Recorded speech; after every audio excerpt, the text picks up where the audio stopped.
Okay, what's going on, everybody? My name is Mangg. Welcome back to Hanging with Mangg, the weekly variety hour with very little variety. Today we're playing Grim Dawn on the PC. This is a action RPG. What it is, it's a Diablo clone. Okay, that's what it is. We all know that's what it is. But it's a good one. I played this right when it came out, way back. I played it for like a few hours, and I remember enjoying it. And then I got to a point where I was like stuck. I don't know why. I got to like the Burwich village or whatever, and I couldn't figure out like where to go. I don't. It confounds me that that's the reason I stopped playing at the time. But I just got frustrated with it for that reason, and I stopped.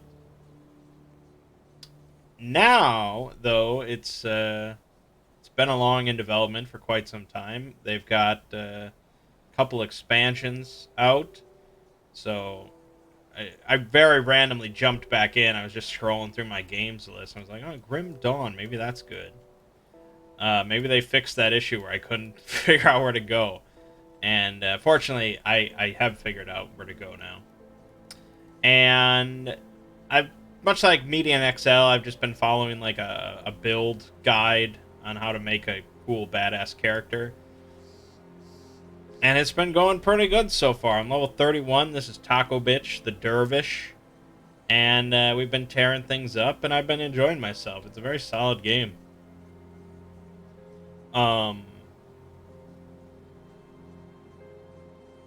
Better than Diablo 3, I would say. And also, in my opinion, better than Path of Exile.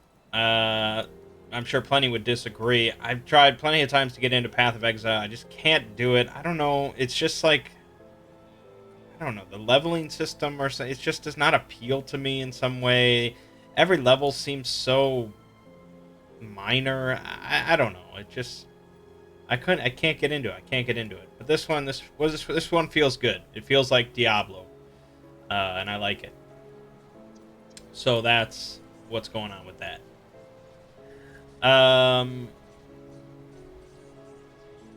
Anywho, it's looking more and more likely that I will not be visiting Japan this year. Coronavirus is causing some problems around the world.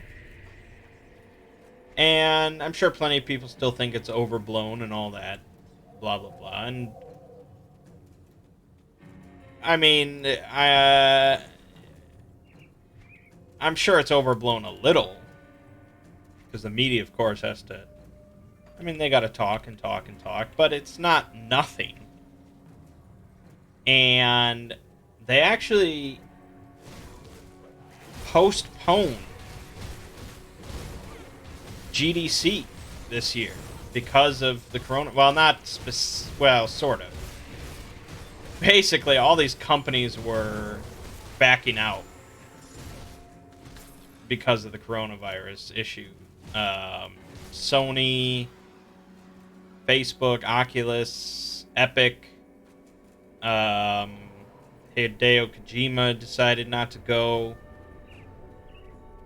Plenty of companies were backing out. And at first, I remember reading comments, I think when, like, Sony backed out or something like that. Comments on, like, Polygon were like, this coronavirus is so overblown, they must have some other reason to back out, and they're just using this as an excuse or something like that. It's like, okay, or maybe you could just believe them. And they're backing out due to health concerns. And so, yeah, GDC has now been postponed to the summer. And it's possible it won't happen at all this year. Speaking of not happening at all this year, it's quite possible the Olympics won't happen this year, which would be pretty wild. I know Japan would like to avoid that at all costs, but Japan has actually closed all of their schools for 1 month to try and shut down this coronavirus thing before they really want to just wrap it all up nice and neatly so the Olympics can go ahead, but I wouldn't hold my breath. So our airline that we're using, that we plan on using to go to Japan, has started issuing refunds for any flights in March to Japan. So we're pretty certain it's just a matter of time until they offer a refund for April.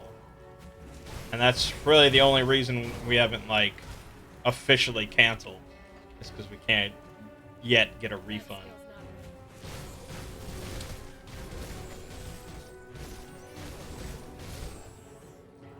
Like I said, it's a bummer. You know, it would have been really sweet to bring in my 30th year on this planet, in style, in Japan, eating Wagyu beef and all that, but it's just not worth it. It's just much smarter to go next year.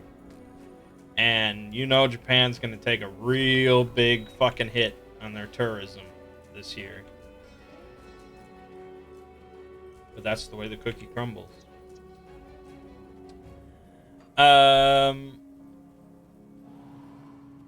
Yeah. So that's the way it is.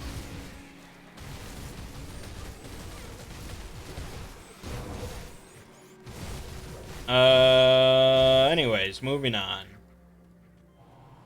This week on the Exploring series, I uploaded a fairly popular video, which is always nice, isn't it?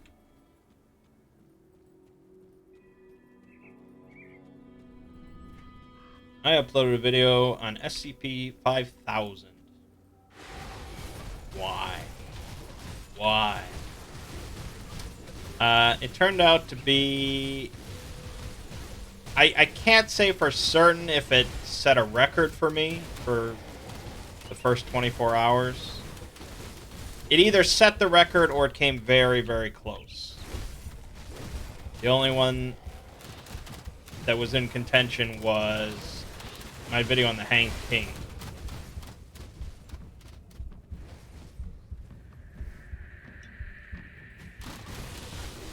But yeah, needless to say, it was very popular right out the gate. A lot of people interested in SCP-5000. And it has continued to be popular. Let me just check the current view count on that bad boy.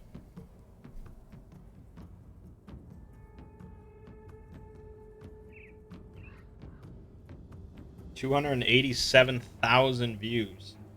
Which I know for the big mega channels is not that big of a deal, but for Mangg's LPs, that would be a pretty big deal. And for the Exploring series, it's pretty good. What is my opinion on SCP-5000? I suppose, yeah, I don't usually review SCPs. It's, That skill's not ready. it's good. I mean, I would classify it as a good SCP. I think... I mean, I haven't read all of the 5,000 contest entries, so I couldn't completely say if it deserved the spot. The thing is, like SCP, like SCP-3000 is an SCP, you know, like that's how it's presented. That's what it's just an SCP article. and it has like interview logs and things like that, and it tells a story, but its focus is an SCP. SCP-5000 is really a tale with makeup on, you know? And there are a lot of these that are just tales in disguise. Like, I mean, SCP-3001 is like my favorite SCP, but it's really just sort of a tale, you know? There's nothing explicitly wrong with it, but it's hard to say for like the big slots. It's a little weird to just have a tale in disguise. But there's no rules against it. It's perfectly fine.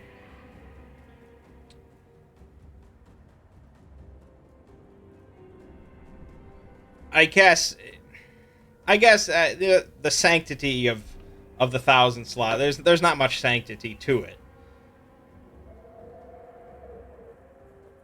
They're not like especially important.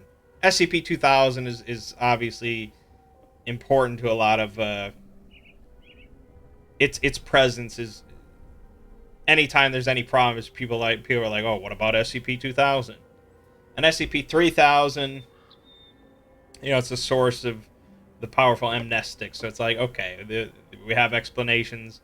It's sort of a deity. It's a big deal. All right. SCP-4000, SCP-1000. In the grand scheme of things, they're very forgettable. Even though I like both of them, they're just eh.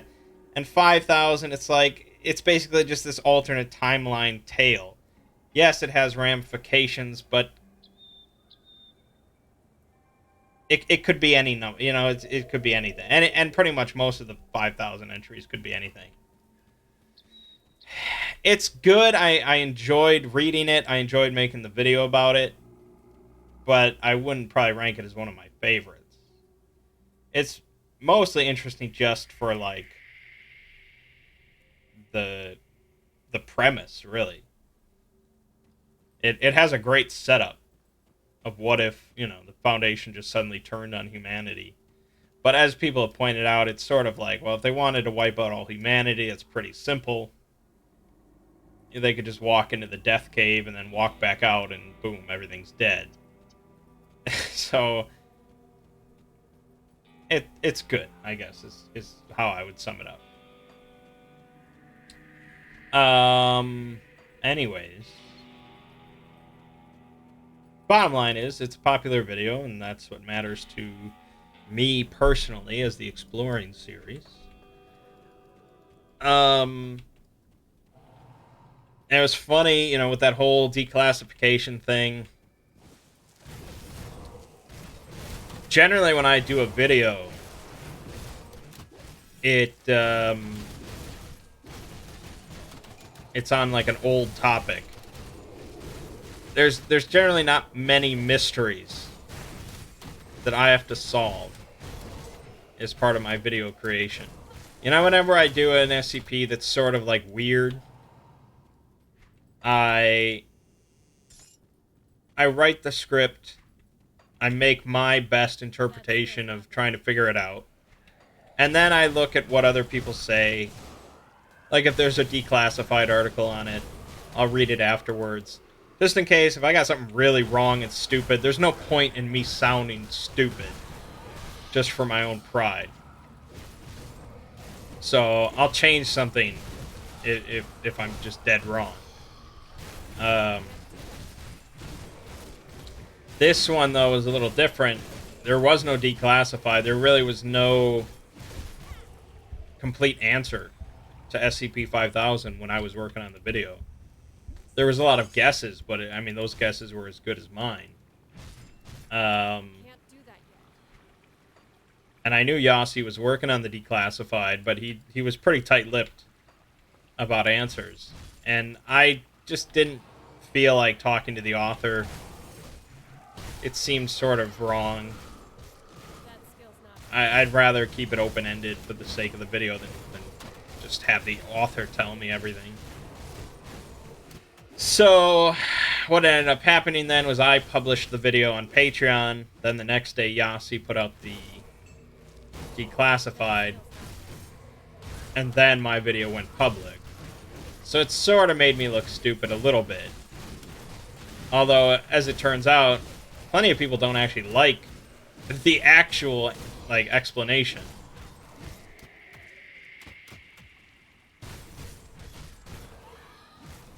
Even though it's technically correct. So I think leaving mine sort of open-ended was the right choice.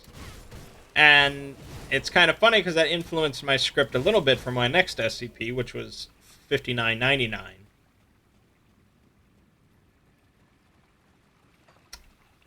Which was a lot of work. It ended up being the longest single SCP video, aside from the final part of the Ouroboros cycle. It ended up being 61 minutes long. And it's just a very lengthy article. There wasn't like that. There really wasn't any like cross references or anything like that I really had to explain. It was just a fuck ton of text that I had to pour through. It's really pretty lengthy. And so for that one, luckily, there's not a declassified board yet, but there is a explanation in the discussion board. A user pretty much solved it all, and the author confirmed it. And for this one, I was like, okay, I'm going to present the actual explanation, because I would have not guessed this at all. It's insane. But I'm going to put a disclaimer that some people I can definitely see not liking the official explanation for this one.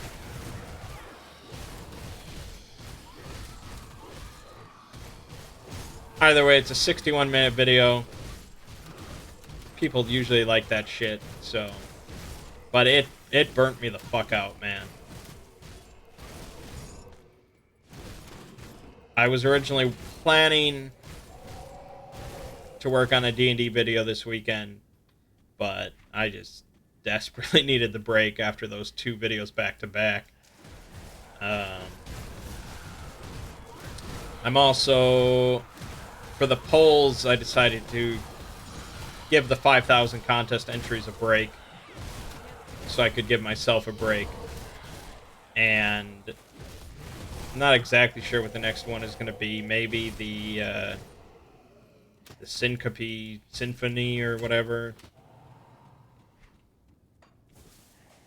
Something not 5,000 related.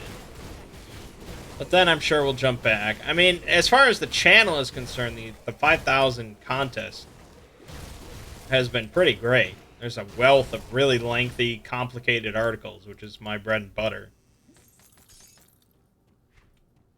So, I can't complain. That skill's not ready. So since the channel did so well this week, I decided to buy a new monitor. Even though this ultra-wide monitor that I have is pretty great, and it's pretty new. Yeah, I just like new tech, so that's how it goes. That's my splurge. So I bought a CRG 9 super ultra wide.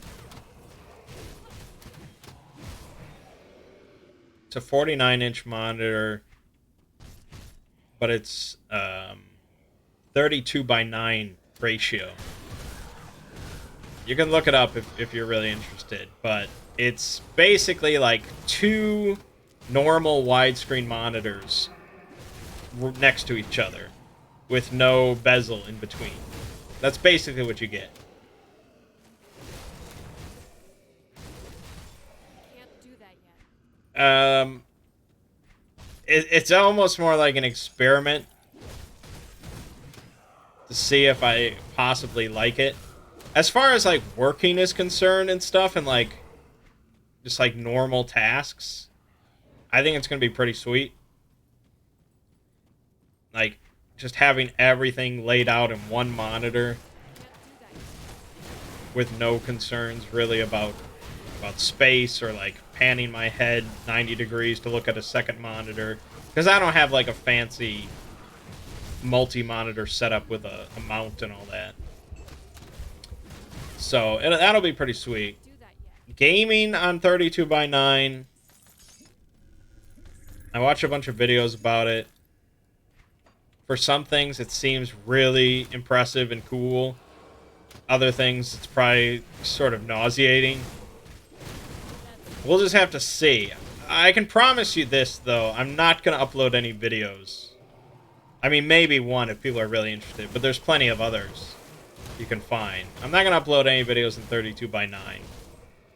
Because even watching a 32x9 video on my ultra-wide is just sort of, like, ridiculous.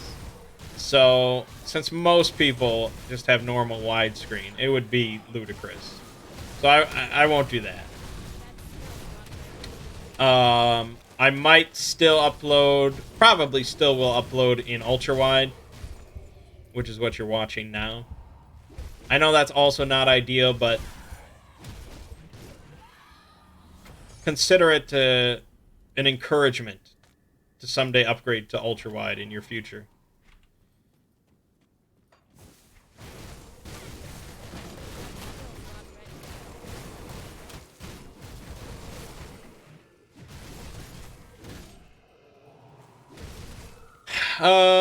Yeah.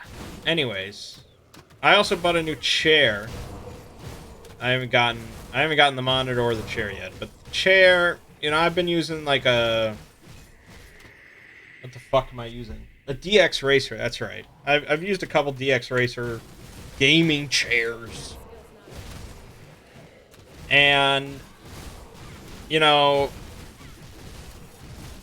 at first they were, of course, like, before I got into these gaming chairs and stuff, ever since I was a kid, it was pretty much just like a repeated pattern of going to Office Depot and getting like some $50 office chair, wearing it out, and then going to get another one over and over. And then finally, these gaming racing chairs became big and popular. So I decided to upgrade to those, and they've been good. I can't really complain too much.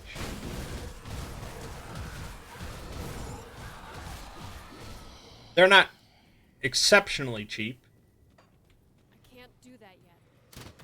But, yeah, they've been good.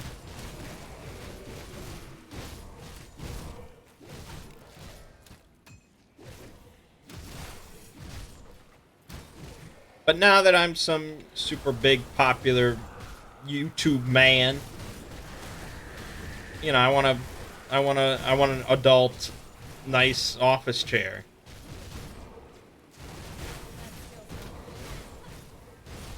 And I wanted one for some time.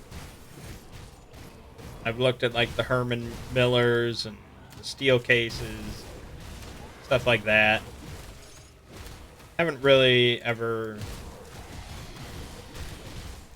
been pushed far enough to pull the trigger.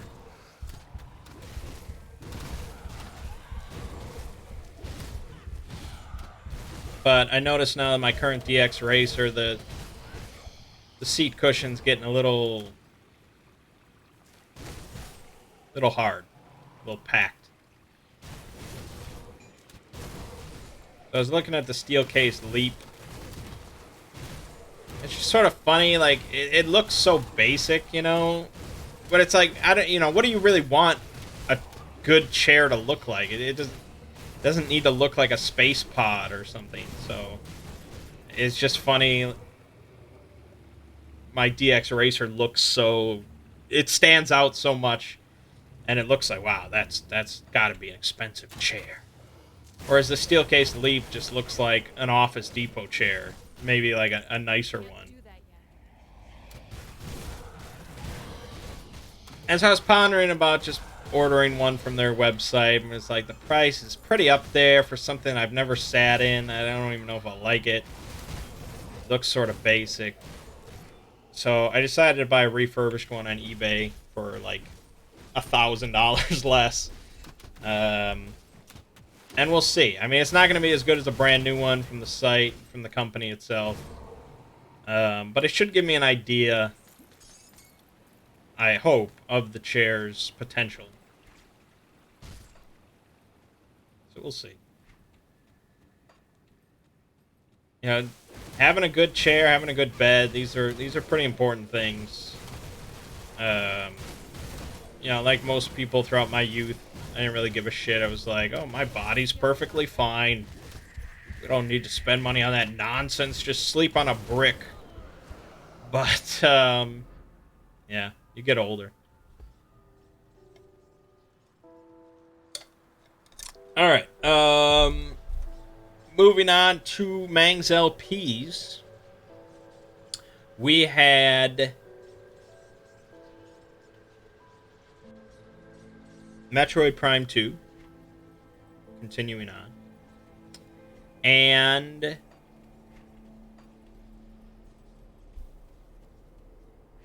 we had the start of Blasphemous, which is a game that I had intended to do an LP of earlier. Other stuff got in the way. But now it has begun. It's pretty interesting so far.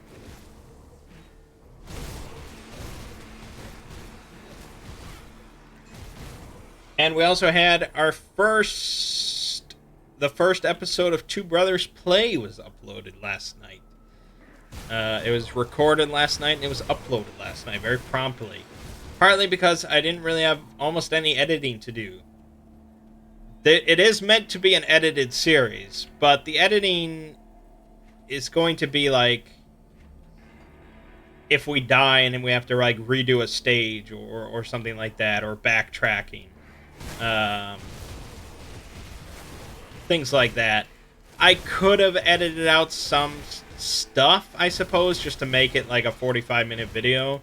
But it felt kind of wrong. Everything clipped along at a pretty good pace, and I thought it was all sort of interesting, or fine at least. So I didn't want to edit out anything. So it ended up being longer than I had planned the series to be. But I'm curious to know what people think about it. We had fun recording, so we're going to do some more either way. But yeah, it was definitely a much better experience than our first time recording. Just switching to having the Yeti microphone sitting between us. And we hooked up his camera to my computer and we just had it running through OBS, so I didn't have to sync anything up. It was all pretty good. The camera did cut out at one point because I guess regardless of whether you're recording or not, the DSLR just turns off every half an hour for the hell of it. Even though he disabled the auto turn, we didn't know. So it's possible in the future the camera quality will go downhill as I switch to like just a webcam. But I don't think that's the most important part.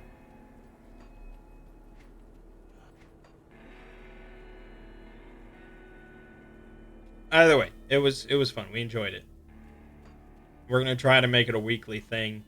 I didn't label that video as part 1, even though it might end up being part 1. We'll have to see. We'll have to see. He definitely wants to play more Mystic Quest. I'd be fine playing more Mystic Quest. But it's not. Well, I don't actually know how far along in the game we are, but I know it's going to get tougher.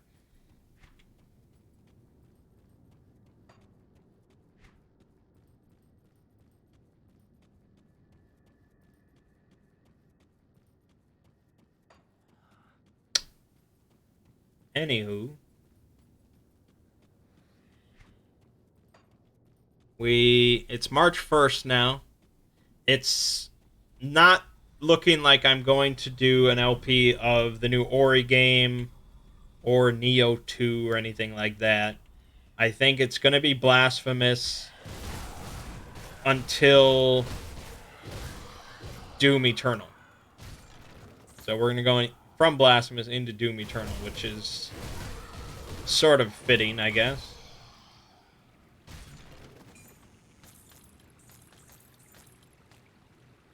So I don't know how long Blasphemous is, but I know it's not that short.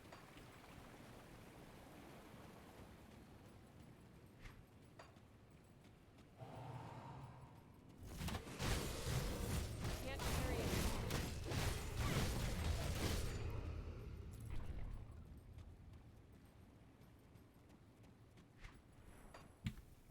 So that's that. We didn't have an RPG session this week, and we're not going to have one this week. So, nothing on that front. We did, however, play a board game on Monday, and we will be playing a board game tomorrow. So the board game crowd is fuck me. I'm way underleveled for this area. The board game crowd is being sated these couple weeks before we get back to Shadow of the Demon Lord. On Monday, we played 2 games of Chinatown back to back.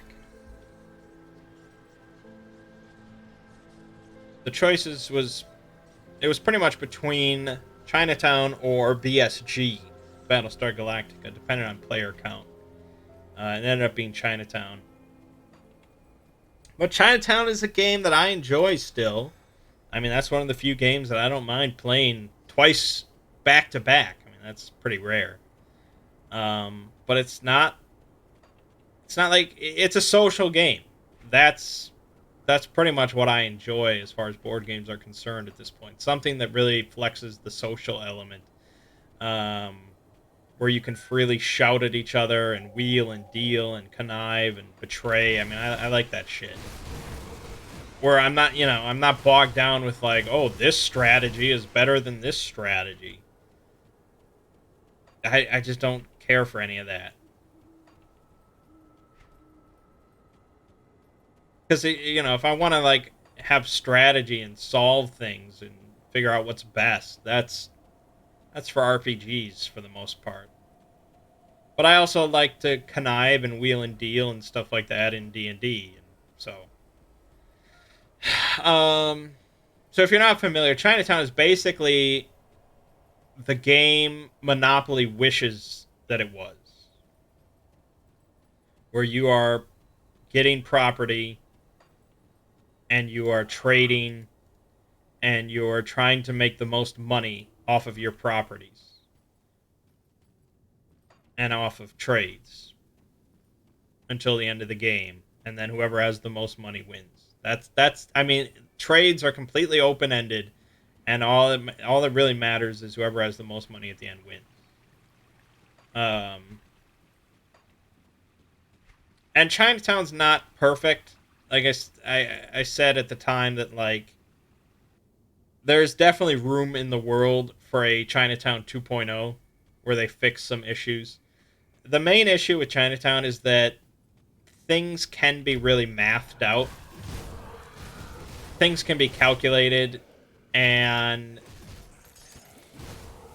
it's pretty easy to know if a deal is lopsided. Not all the time. Like, sometimes you can concoct really complicated deals, and it's just like, I don't know who the fuck's getting screwed here, but somebody's getting screwed. I hope it's not me, but it's really hard to tell.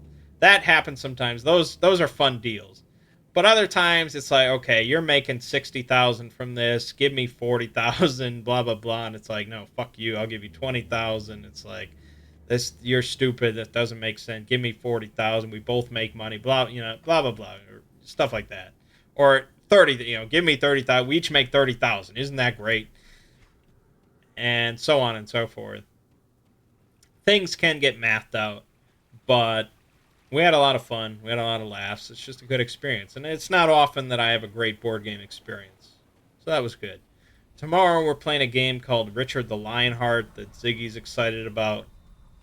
I don't really know anything about it.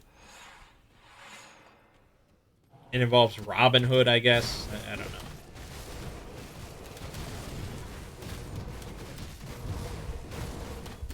Fuck, fuck! I was gonna make a riff. Alright. So yeah, that's pretty much it. Not a whole lot to say.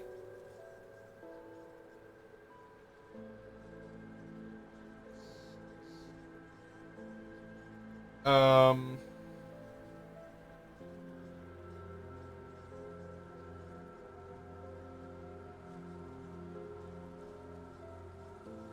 yeah, I guess that's it.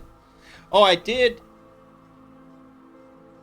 I'm trying to make efforts to improve my vocal quality. Um, it's a struggle for me, man. I just don't really understand it. I don't think I have great ears. Is the problem.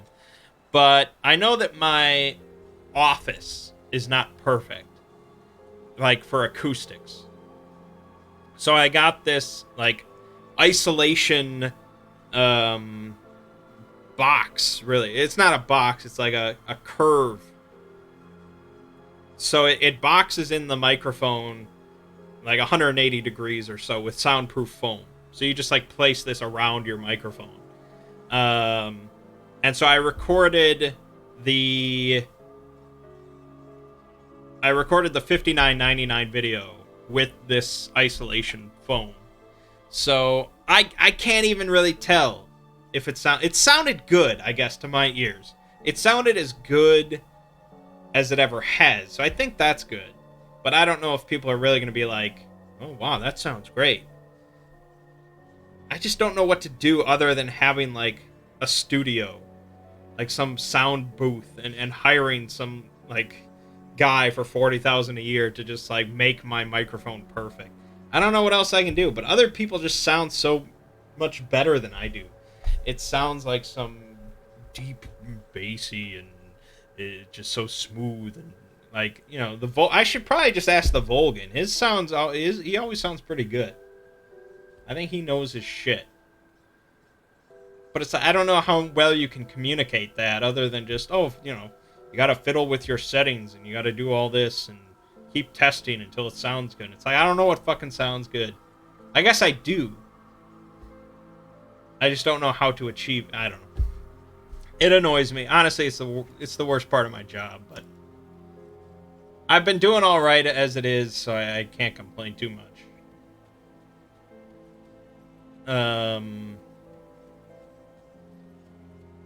So if you can tell any sort of difference with the 59.99 audio, you let me know. But alright, I suppose we'll leave it off here. Not an incredibly lengthy video, but it's alright. So, check out the 59.99 video tomorrow. An hour of SCP goodness that I slaved away on for far too long. I honestly contemplated just being like, fuck it, I'm just going to put like 7 images throughout this video and just say screw it. But there's just something, creators don't really get that lazy. It's a rare creator that would get that lazy. So, not even I could get that lazy, so I had to do the whole shebang, which took forever. But, yeah, hopefully it's popular. I doubt it'll be as popular as 5,000, but hopefully it's at least half as popular.